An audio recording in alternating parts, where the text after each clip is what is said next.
One day removed, and we are back in action. Welcome to the Anonymous Gambler Podcast. My name is... It doesn't matter what your name is! So happy to be back. Got a great positive response from a lot of guys on this. Appreciate it. Hope we can keep you guys interested and involved. Anyone wants to come on and talk, click like, subscribe, share, whatever that Mickey Mouse crap is. Hit me up on Twitter at @the_goose. You can find me, shoot me a message. You connected with one of the guys that I have on here and want to come on and talk some sports, please come on, get on here, talk it up with us. Let's get some picks. Let's get some winners.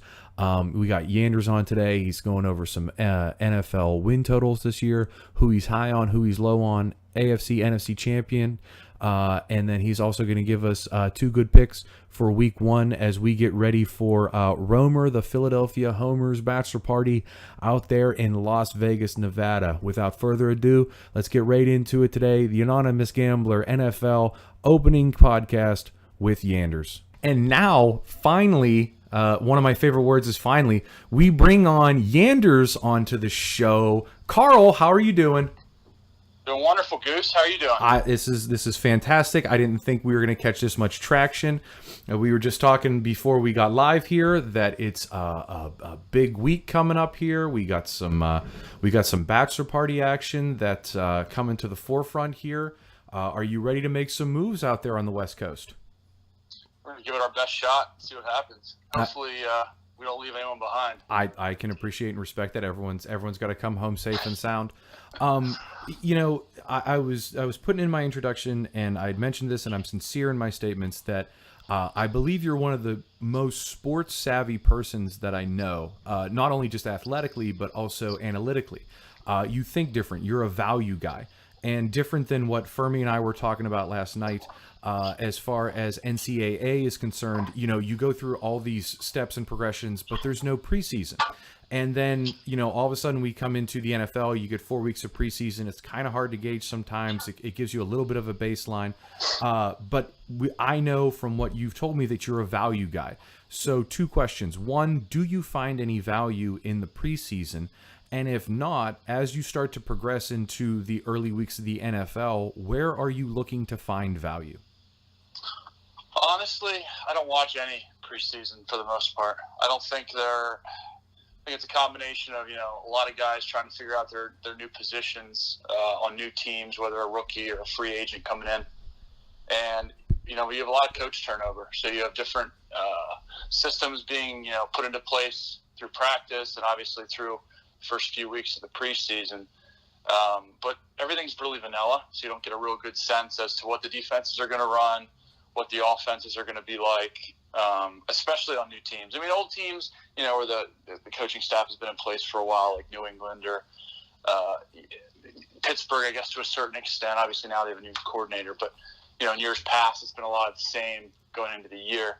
So, honestly, no, I don't give a whole lot of credence to the off-season, you know, play calling. So what I look for going into week one, which in my opinion, week 1 and 2 are probably the hardest to pick, you know, on or against, and because you don't know what you're getting. You know who's healthy. That's the one thing you know going into it, but even that can be a little gray at times. So what I look for is kind of the safest pick, which there are a few at times. Obviously, it's a quarterback league, so early in the year, I go with what's proven and what I've seen in the past versus, you know, the flash that might get hyped, whether it's on, you know, on TV, social media, or, you know, just coaches kind of talking and building their players up. So I like to go with, you know, the proven quarterback and kind of branch out from there based on, you know, what other pieces they have surrounding them. Do you think that in the opening weeks, you know, as far as specifically, like, you know, I know like in our Pick'em league and stuff like that, you know, there's times where like you would go in these, you know, 2-0, 3-0 runs. Yeah. Are you looking for, like, how long do you believe, and I hate to say this word, how long do you believe a trend lasts for? Like, does it just go until it breaks? You know what I mean? If you see something that you like, if you're like, I'm not going to let something in the media, I'm not going to let something that I saw online or, you know, on ESPN or, you know, something like affect how I'm thinking. Like, look, this is what it is. It's all that it is, and I'm going to ride it until it doesn't make me money anymore. Yeah, I mean, I think it's a little bit of both. I think you have, teams that are hot and are playing really well, and you can kind of trust, what they're going to provide on a week-to-week basis. But also, from a line movement standpoint, you're trying to find value as to what perception is versus reality. Okay. And obviously Vegas, puts their lines out accordingly. I mean, they're obviously trying to make money, but they're also trying to, increase the handle as high as possible. They want as many, dollars put on each game so they can, obviously make money, but also keep the action going. So it's go ahead. I was just going to say, when do you feel as though you want to go against the market? Whenever I think that the market has kind of oversaturated on that team or Okay. it's tipped the scale to a certain extent. But the problem is you don't always see it. You might have to, you might take a bad beat, or you might take a beat on one where you thought you had it, tuned up. You thought you were in a good spot and you kind of knew what was going to happen. And then you get smacked in the face and kind of have to step back and look at it and say, wait a second, I didn't see that coming. What happened? Is your bankroll pretty consistent as far as like your per game play, or are there certain times where you fire heavy? There are certain times where I fire heavy. If I think all the formulas or all the things that I put into each game, and that I look at, everything lines up in the same direction as kind of what I'm feeling for that game. I mean, a little bit of it is gut, so that's kind of hard to quantify. But normally the bets are all the same, except for, I would say, early in the season, I kind of try to stay a little conservative just because it's hard to gauge exactly what each team's going to be. Well, going into that, why don't you tell us two or three teams, if you have them, the teams that you're feeling high on this year going into the season? All right, the first one I really like, and it may be a trendy pick, but I like the LA Chargers. Really? I think I do. I thought you were going to, when you're saying LA, I'm thinking you're going to go Rams, and you're No, I like the Rams a lot. I do think they have a lot of talent. I'm worried that if they have a few, a couple game losing streak, or things start to fall apart, it's going to escalate quickly. They have a lot of big personalities on the defense now. I could see it unraveling quickly. A young coach is going to have a lot of different, attitudes and personalities to deal with, and that could get muddy. So I stayed away from it. I know they're a very trendy pick. I know a lot of people love the Rams this year. For me, I don't see a lot of value there. But honestly, I think the Chargers at 9.5.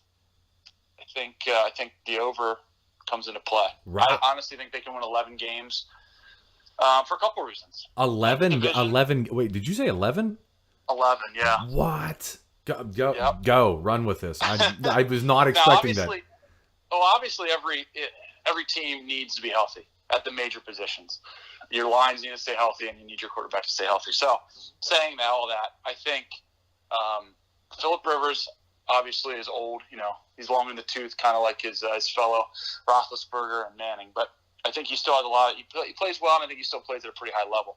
I also think the division has taken a step back. Oh. In some ways, Denver may be at the same pace as they were last year, picking up Keenum. I'm not a big fan of Keenum. I think last year was a bit of a flash in the pan. I think he's going to be more of what he was previously. And I think that Mahomes in Kansas City is going to be turnover prone. He's got a big arm, and I think in some ways he's got a little Kaepernick in him. So he will be able to make some plays with his legs and his athletic ability, but I think overall he's going to lose more games than he wins. So I think that's going to be a challenge for Kansas City. So I definitely think Kansas City takes a step back. So in that division, I think the LA Chargers are the team that's going to, kind of come out of nowhere. Even on top of Oakland? Oh, I think Oakland's extremely overhyped. I think they have one of the worst, from a talent standpoint, one of the worst teams in the AFC. Wow. I mean, they have names. And if you look at them, you say, oh, they should be awesome on offense. They just picked up a new coach in Gruden who should help that offense a lot. It's going to be hard to say what he's going to bring to it. He's been out of the league for a while now. So is he going to be able to adapt to kind of the new NFL?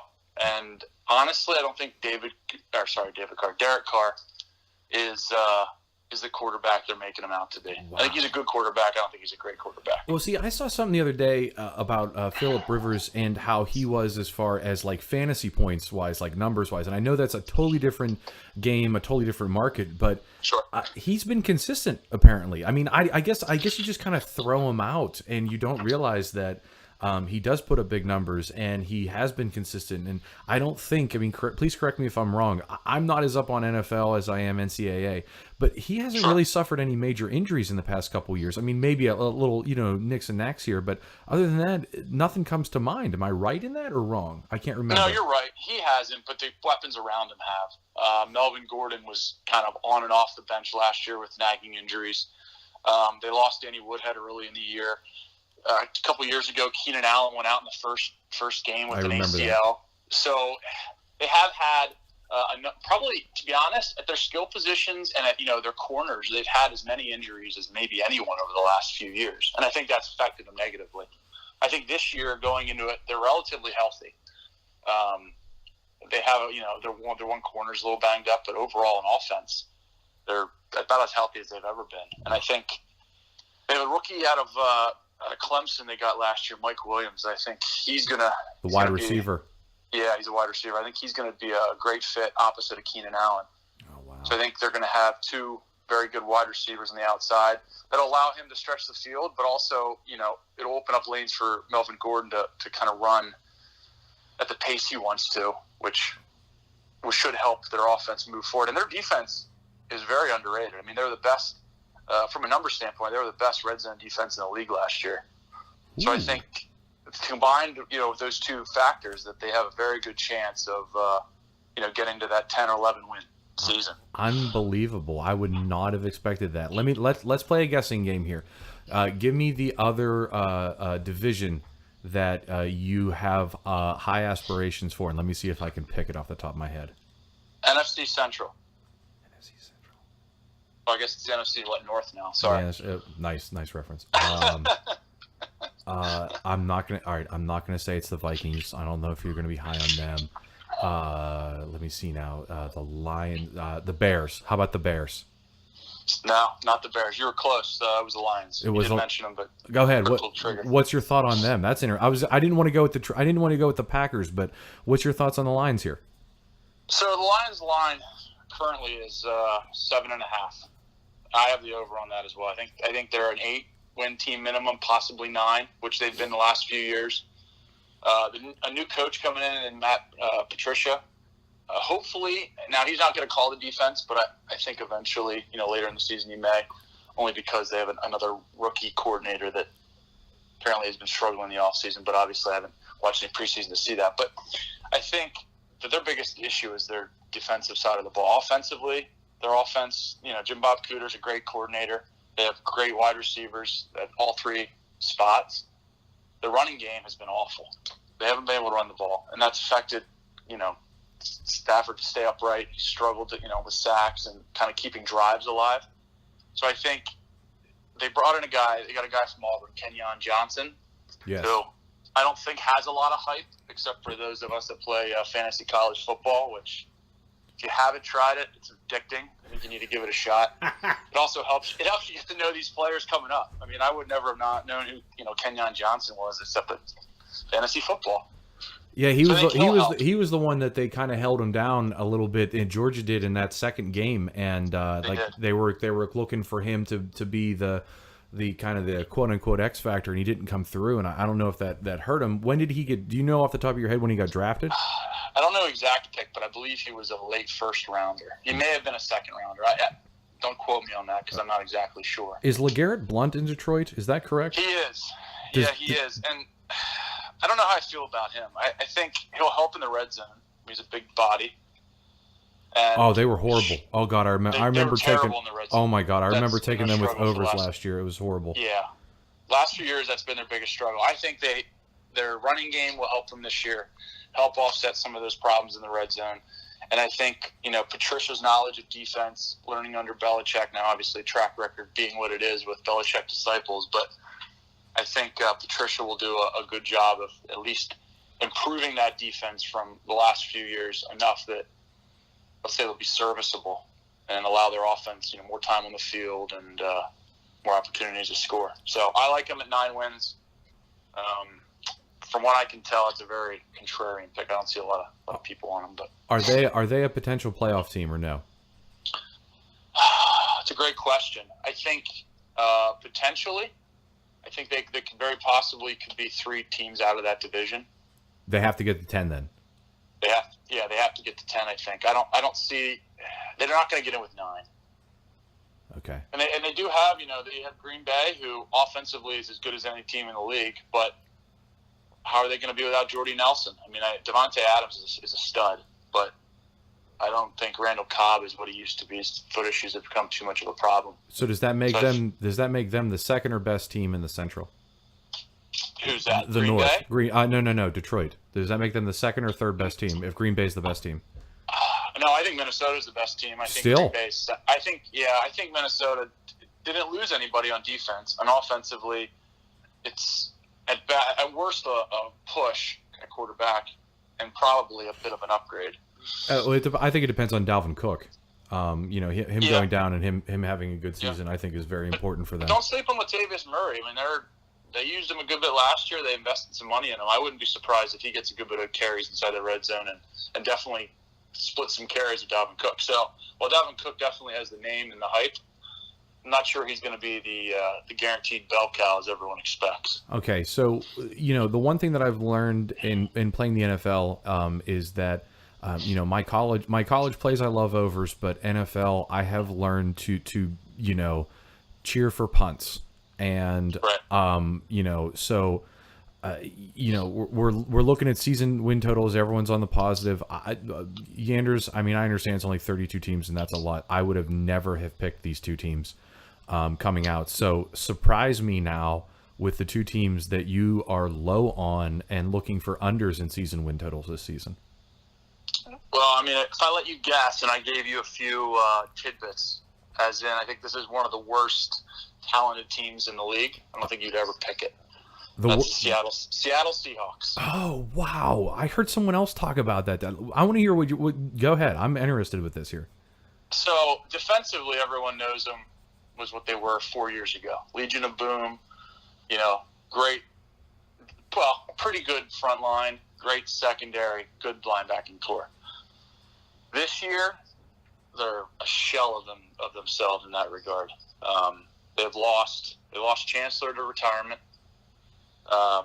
They don't have the corners that they had in the past. Earl Thomas is holding out, wants to be traded. So outside of a few of their linebackers, they don't have the same pieces in place. And they have KJ Wright, who's going to be out the first few weeks with a foot injury. Actually, I think it's a knee injury. So really, it's Bobby Wagner and company. And I don't think they're going to have enough to keep. And they didn't last year. They struggled on defense last year. I don't think they're going to be able to keep teams from moving the ball on them consistently. And offensively, their line has been a problem. I think it's really going to come down to what Russell Wilson can do. His creativity with his legs, keeping plays alive and finding guys downfield. But they're not healthy going into the year, and I think it's going to affect the start. I think offensively, Doug Baldwin being hurt is going to hurt him, and I think Russell Wilson's going to run out of magic. He's a good player. He still has lots of talent. Don't get me wrong, but I think he's only going to be able to do so much. And to be honest, if they didn't have him, I would say that they're probably a bottom 5 team. Wow, what's their win total at? 7.5. Oh my god! Oh my goodness. Yeah, I think they win no more than 6. I'll be honest. I'd be surprised if they didn't win 6. I think they're a 5-win team. So their division is Arizona, the Rams, and San Francisco. Yep. So there's 6 games right there. In your opinion, how many games just in their division? Because I can't look at the other ones because I don't have it on my on hand right now. But just Sure. in the division, over or under 3 wins? I would say probably. I'm going to go with. If you had to put gun to my head, I'd say under. I think if they go 3-3 in the division. Wow. Because I can see them stealing one, potentially from the Rams. But I also think that they could easily lose 2 to Arizona or 2 to San Fran. I'm interested to see what that crowd does. You know what I mean? Like, that crowd was so deafening. And if they start losing at the beginning of the year and people start pulling out on them, they're going to lose that home field advantage. Like, that was critical for their defense. Yeah, I agree. 100%. Unbelievable. 7.5 on them. So over 7.5 on Detroit, under 7.5 in Seattle. Are we going back to the AFC on a down, or are we staying in the NFC for a downer? No, we're staying. We're staying in the NFC with the team that you may have guessed. I don't know, the Redskins. Oh, what? Yeah, but you're so cynical. No offense. Go ahead. I'm interested. What's their win total? Good. Let's get that off. Their win total is 7 right now. Okay. Is what the line is. I have them at a 5-win team. I think offensively they're pretty good. I think they took a step back, losing Cousins and picking up Smith. I don't think it's a big downgrade. However, at quarterback, I think that he'll be serviceable. No, I don't expect that to be a big major problem. But when they traded for Smith, they traded a player that not a lot of people know, Kendall Fuller, which was their slot corner. I think he's 25. And from most of the ratings you had out there, like Pro Football had him rated in the top 5 defensively at corner, or within the slot. So they gave up a pretty good player, and their secondary is a mess. I just want to let you know. I can't stop laughing. Hold on. Like, I have my screen. I'm like, I'm not fiddling with anything, but I'm looking at it. Your sigh, like your voice the entire time has been like, pretty standard across the board. That it registered on the sigh of a true, and you were. I mean, you said that you were a Washington fan. Josh, yeah. That is a deep-seated sigh. Where is that sigh coming from? Just based on one defensive player, you have that much disdain for the GM and the managers and in charge of this team. Like, what's going on here? Well, I think teams, just like corporations and business, are only as good as their leadership. I think they're one of the worst-run organizations in football, starting with Daniel Snyder and kind of trickling down to the guys that he's put in place. I think as a Redskins fan over the years, it's been very frustrating to watch other teams seem to understand what they need to do to win and what works. And whenever you watch a team constantly chase the shiny new toy instead of the steady, consistent lineman or the steady, cornerback or linebacker, they go after the running back. They go after the loud talking corner, or they go after the hyped quarterback. So it never pays off, and it's very frustrating to watch. Not as much anymore because I don't pay as much attention to them. It's better for my blood pressure, but they just don't get it. They struggle to kind of understand what they need to do to be consistent on the field, and that's why they barely make the playoffs every basically 8 to 10 years. And when they do, they're a first round out pretty much every time. So they used to be a great franchise, and they've really fallen on some tough times over the last 25 years. And I think that's a good point as far as even betting is concerned. Like just kind of generically to say that, like, when you look at teams, like they always say, like, the team has to learn how to win before they can learn how to cover. And I just look at teams in the NFL, and this is not college kids. You know what I mean? I mean, these are paid professional athletes who treat this as a job. This is their livelihood. And you look at some of these close lines sometimes, and you're like, man, I can't believe that line is so close. What is going on here? And you got to take that step back, and then you look at a couple of those distant lines. Like, you see those numbers that you just kind of shake your head, those 8s, those 11s, those 12s. Sometimes you see them, and you would see them against a team like, the Redskins or the Browns or the Jaguars of old. That's not really there anymore. And you're like, man, how is this team going to get blown out like this? And then just... It's amazing when the game is played at the highest level, and it is and it's gorgeous. Like, I hate to say it like that, but it is. Like, it's poetry in motion. You're like, oh my God, this is just some of the best athletes in the world. It's like ballet. And then there are times where you watch a game and you're like, I can't believe they pay you I can't do what you've gotten to, but oh my God, like it's awful sometimes. I just hear your mentioning of like from the top down approach and how then it will work its way on the field, and it just makes me think like, you know, and this question just came up in the top of my head, so I'm assuming maybe Washington would be one of them, but just off the top of yours, do you have any teams that you're like, just stay away from this team, like don't even bet them? Like I know a lot of people say that about the Browns, but is there anyone else like that you're like, you know what, just I don't trust this team? Well, I'm gonna give you a few of them, and actually one of them is in my week 1 pick. I'm picking 4 of them, so take that with a grain of salt. All right, hold that thought then. Hold that thought then. I will pull that back. Let's keep on the train of thought here. Let's keep consistent flow. AFC NFC champion. All right, so I have in the AFC, it's the old tried and true. I have Pittsburgh actually beating New England. Really? Yeah, I think this is their last. I think this is their last good shot with the current core they have in place.